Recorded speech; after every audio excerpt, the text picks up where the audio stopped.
Welcome to Dar Space. There are places on this planet that test the limits of human endurance. Places where nature isn't just a backdrop, but the main event, a powerful force that dictates every moment of your life. I've been to many of them, deserts that burn, jungles that suffocate, mountains that steal your breath away. But nothing prepares you for the raw, biting reality of Oymyakon. Located in the heart of Siberia, in Russia's Sakha Republic, this tiny village holds a fearsome title, the coldest permanently inhabited place on Earth. It's a place where the very air you breathe can freeze your lungs, a place they call the Pole of Cold. The numbers alone are enough to make you shiver. The lowest officially recorded temperature here was a staggering minus 67.7 degrees Celsius, or minus 89.9 degrees Fahrenheit, in 1933. Locals, however, claim it went even lower, to a mind-numbing minus 71.2 degrees Celsius, or minus 96.2 degrees Fahrenheit, in 1924. Think about that for a moment. That's colder than the average temperature on Mars. It's a cold so profound, so absolute, it changes the rules of everything you thought you knew about survival. Water thrown into the air instantly turns into a cloud of ice crystals. Your eyelashes can completely freeze over in seconds. This isn't just winter, this is a different state of being, a constant battle against an element that wants to claim everything. Here, survival isn't a hobby or a weekend adventure, it's the fabric of daily existence. The people of Oymyakon, a tough mix of Yakuts and Russians, have adapted for generations to this brutal environment. They don't just endure the cold, they live with it, respect it, and have developed a unique culture shaped by its relentless pressure. Their lives are a testament to human resilience, a masterclass in adaptation. They understand the land and its moods in a way outsiders can barely grasp. Every decision, from what to eat to when to step outside, is calculated based on the unforgiving thermometer reading. Getting here is an expedition in itself, a journey into a frozen world that feels more remote with every kilometer traveled. It's a place that challenges your gear, your body, and most importantly, your mind. As you get closer to Oymyakon, you feel like you're traveling to the end of the world, to a forgotten outpost where the normal laws of physics seem to bend. The landscape becomes a desolate, beautiful, and intimidating canvas of white and grey.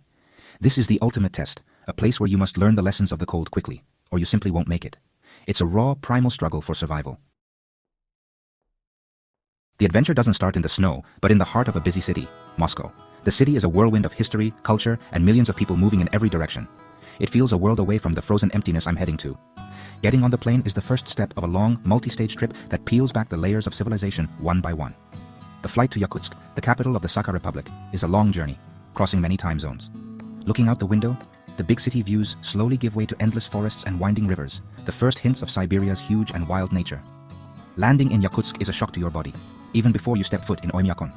It's known as the coldest major city in the world, and even in the milder parts of winter, temperatures regularly drop to minus 40 degrees Celsius, or minus 40 degrees Fahrenheit.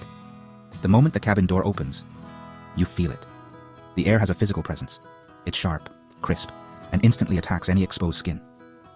It's a dry, biting cold that feels completely different from the damp cold of a European winter. You can see the air you breathe. Each breath turns into a thick cloud of white vapor that hangs in front of your face for a few moments before disappearing. The city itself is a surreal sight. Buildings are built on deep concrete stilts, driven deep into the ground to keep them steady on the permafrost, the permanently frozen ground that lies beneath most of Siberia. If they were built directly on the surface, the heat from the buildings would melt the permafrost, causing them to sink and fall apart. A thick, icy fog, known locally as ice fog, often covers the city, created by car and power plant emissions freezing in the icy air. It reduces visibility to just a few feet, creating a spooky, almost ghostly atmosphere. This is just the entryway, the training ground for what's coming. From Yakutsk, the real journey begins. Oymyakon is still a very long way off, a trip that can only be made by road. There are no more flights, no trains. The road ahead is a famous and dangerous route known as the Kolyma Highway. This is where the real isolation sets in. You leave the relative comfort of the city and dive into the vast, silent, and scary expanse of the Siberian taiga. The population gets smaller, signs of modern life fade away, and you're left alone with the road, the snow, and the huge, overwhelming power of nature. The real test is about to begin. The Kolyma Highway is more than just a road. It's a monument to a dark and tragic history.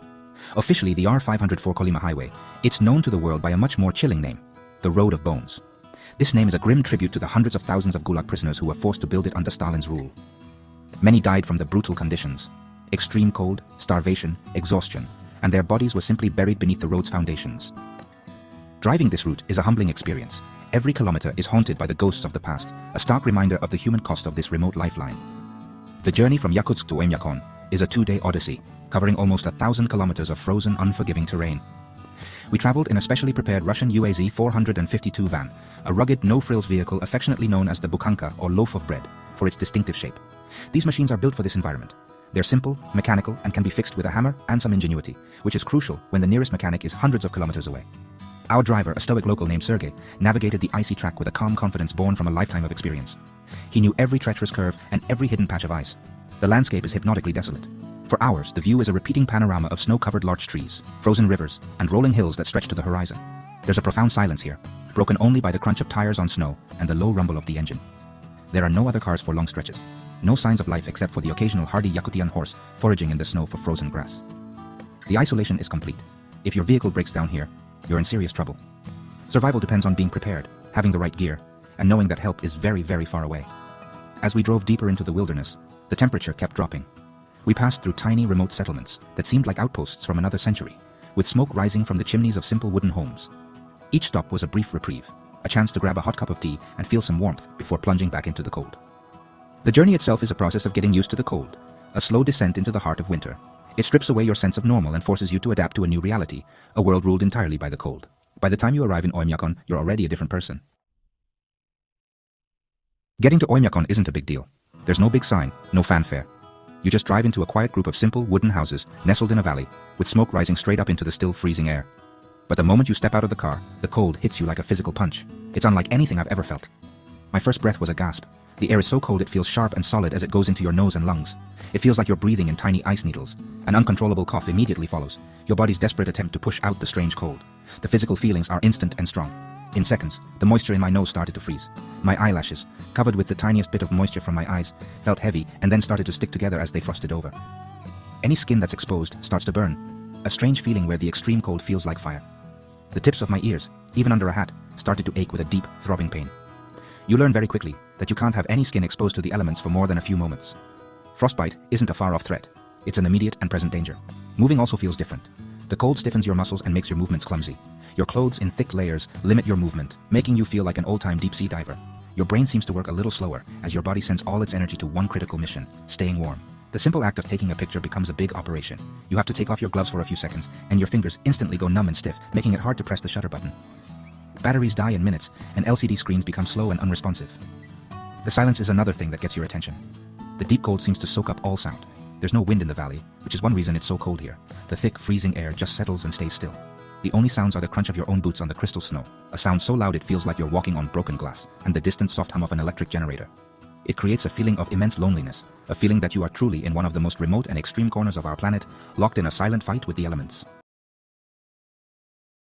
In Oymyakon, your clothes aren't a fashion statement, they're your main line of defense. They're your personal armor against an environment that honestly is constantly trying to freeze you. Getting dressed is a careful and thought-out process that can, well, take a long time. The key is layering, but not just any layers will do. The materials have to be right. Cotton is your enemy here. It soaks up sweat, and that wetness will freeze, taking away precious heat from your body and leading to hypothermia. The first rule of dressing for the deep freeze is no cotton. It's a lesson you learn quickly. The base layer, the one closest to your skin, should be made of a synthetic material or merino wool. These fabrics are made to pull moisture away from your body, keeping you dry. On top of that, you add several middle layers for warmth, like fleece jackets or down vests. The goal is to trap air between the layers because it's this trapped air that really keeps you warm. The number of layers depends on the exact temperature and what you plan to do outside. Too few layers and you'll freeze. Too many layers and you might sweat during physical activity, which, as we've said, is super dangerous. The outer layer is your shield against the world. It needs to be windproof and tough. But surprisingly, it doesn't need to be waterproof because at these temperatures, all the moisture is frozen. There's no rain or wet snow. The most prized materials for outer clothing are traditional ones, especially leather. The locals swear by it. Reindeer, Arctic fox and wolf fur are commonly used for coats and hats. A big fur hat, or ushanka, is absolutely necessary to protect your head, ears and face. Fur provides amazing warmth and naturally resists frost. Footwear is, without a doubt, the most important part of your gear. Your feet are one of the first parts of your body to get cold, and frozen toes are a common injury. Locals wear valenki, which are traditional felt boots made from sheep's wool. They are incredibly warm and let your feet breathe. They're often worn with rubber overshoes on top to keep the felt from getting wet if you step in a puddle of melted snow near a building. Inside the boots, you wear several pairs of thick wool socks. Getting your clothes and shoes wrong in Oymyakon isn't just uncomfortable, it can be a life-threatening mistake. Surviving in Oymyakon is more than just wearing the right clothes. It's a way of life that has been perfected over generations. The homes here are like fortresses against the cold. They're usually simple wooden buildings, but they're built with survival in mind. Windows are triple or even quadruple glazed to give the most insulation and stop heat from escaping. Doors are thick and often have a second inner door, making a small airlock to keep the freezing air out every time someone comes in or goes out. Central heating is a lifesaver, with pipes running through the village to bring heat from one main coal-fired plant that's always burning. Their diet is another super important way they adapt. In a place where the ground is frozen most of the year, farming is impossible. You can't grow fruits or vegetables. So, the local diet relies a lot on meat and fish. It's packed with calories and fat, giving the body the energy it needs to constantly make heat and fight off the cold. Reindeer meat and horse meat are common foods. A local treat is stroganina, which is raw, thinly sliced, frozen fish, often Arctic trout or whitefish. It's eaten frozen and melts in your mouth. It's full of nutrients and omega-3 fatty acids, perfect for this weather. Daily life is ruled by the temperature. School has a simple rule. It only closes if the temperature drops below -55 degrees Celsius for the younger kids. For older kids, school stays open until it hits -60 degrees Celsius. Going to the bathroom is an adventure in itself. Most homes have outhouses because digging pipes into the permafrost is super hard, and pipes would just freeze. A trip to the outhouse means a quick dash through the bitter cold, a task no one takes their time with. Every daily task, from getting water, which is often cut in giant blocks from the frozen river, to buying groceries, needs careful planning and getting ready. The people of Oymyakon have grown to really respect the power of the cold. They have a saying, "Don't fight the frost, learn to live with it." This way of thinking is clear in everything they do. They move with a clear purpose when they're outside, never rushing but never just hanging around. They look out for each other. They know that their survival is tied to the survival of their community. Life here comes down to the basics: warmth, food, and human connection. It's a tough life, but it builds a level of cleverness and strength that's truly amazing. In our modern world, we rely on technology for everything. But in Oymyakon, technology is fragile and often fails in the face of extreme cold. Metal becomes brittle and can snap.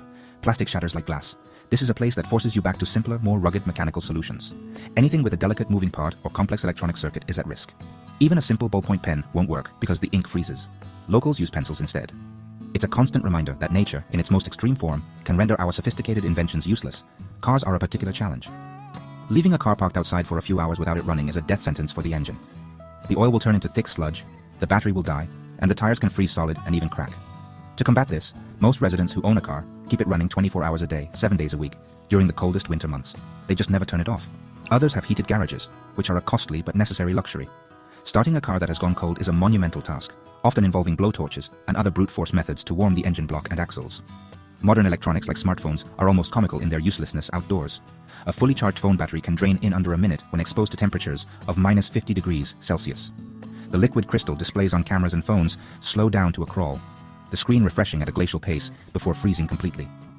To use a phone outdoors, you have to keep it tucked deep inside your inner layers of clothing, pulling it out for only a few seconds at a time to make a quick call or snap a photo before the cold kills it. It's a constant battle to keep your gear operational. This technological fragility also extends to infrastructure. The central heating plant is the beating heart of the village. If it were to fail for any significant period, it would be a catastrophe. The men who work there are local heroes, ensuring the fires keep burning no matter what. Power lines can become brittle and snap, and repairing them is a dangerous job that requires immense skill and bravery. In Oymyakon, you can't take anything for granted. You learn to appreciate the simple things, like a working light bulb or a warm radiator, because you understand how much effort and resilience it takes to keep them running. In such a harsh and unforgiving place, you might think people would be cold and distant, hardened by their constant struggle. But the truth in Oymyakon is the exact opposite. The extreme cold creates an amazing feeling of community and needing each other. People here know they depend on each other to survive. If a car breaks down on the road, the next driver who comes by will always stop to help, no questions asked. Leaving someone stuck would be a death sentence. And everyone understands that one day, they themselves might be the ones who need help. Social life doesn't stop because of the cold, it just changes. People get together in each other's homes, sharing meals, stories, and hot tea. These indoor gatherings are the heart of the community, a warm and welcome change from the icy world outside. Birthdays, parties, and local festivals are celebrated with great excitement. There's a strong feeling of shared identity and pride in their ability to do well in a place where most people couldn't last a day. Being far from the outside world makes the bond stronger within the village. They are, in a very real way, all in this together. The children of Oymyakon are a great example of how people adapt. They grow up in this place and don't know anything else. They play outside, bundled in so many layers they look like little astronauts, with their faces often being the only part you can see. They have a deep and natural understanding of the cold and its dangers.